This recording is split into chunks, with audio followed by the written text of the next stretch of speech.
Hello, what's up mga kumapon? Dito tayo ngayon sa Lucban, Quezon. Palalabas lang natin sa kami ni Jesus.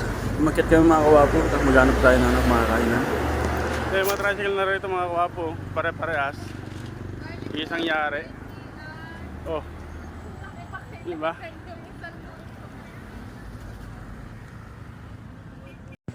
So yun nga mga kawapo, paglabas namin ng kami ni Jesus, may nakita kaming kainan dito. Ang pangalan niya, baklang inasal, mapapasubo ka sa sarap. Yon. Dito mga kawapo sa Lucban, Quezon. At syempre mga kawapo, marami rin kayong pagpipilan dito. Yan, sari-sari.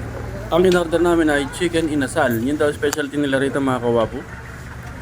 So umorder kami ng tigi-tigisang order. Marami kang pagpipilang ulam dito mga kawapo. May sisig, adobo, gulay, giniling at marami pang iba mga kawapo. At syempre, meron din sila dito mga soft drinks, suka, pampasalubong. At yung tinatawag nila mga kawapong lukban, longganisa mga kawapo. Ate, magkano to? Ay, boss. Ano ba? Magkano? 200 po sa malaki. 100 sa maliit. Hoy, yung bike sa uli mo na.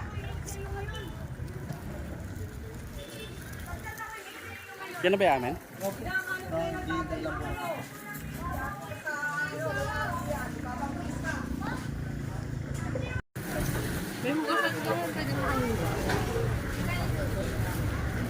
Ayun, nandito tayo ngayon sa Bakalang Inasal.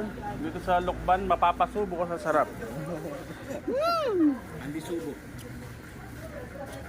Dito pa yan sa Lucban, Quezon, Bakalang Inasal, mapapasubo ka sa sarap. Anli subo.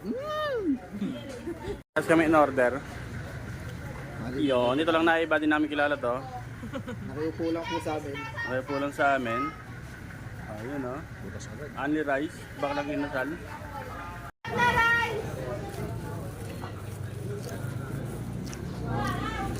Hindi pala naka-video.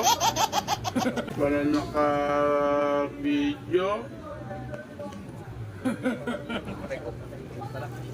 Mga third bite ko na. Mga third bite na. First bite. Unang tingin. Dito sa Bakalang Inasal. Dito sa Lucban, Quezon.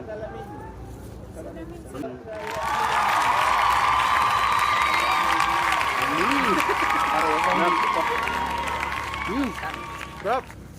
Ano? Mas malasa sa samang inasal dito lang sa Lucban. Mas malasa sa samang inasal dito lang sa Lucban. Mas malasa sa samang inasal dito lang sa Lucban. Diba? Uy, makaka-discount tayo dyan. Oh, second bite, second bite. Second bite tayo. Ano ba ito? Gigas ko mo? Ano ba ito? Gigas ko mo?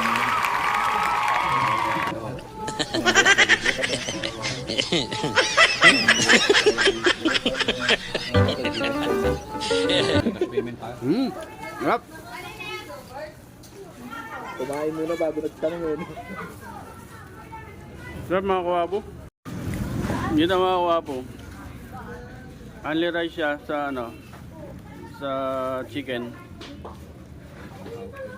Tapos only sabaw. Ayan, manawakan na kay Hello Kitty pa. Only tubig din siya mga kawapo. Tubig nga.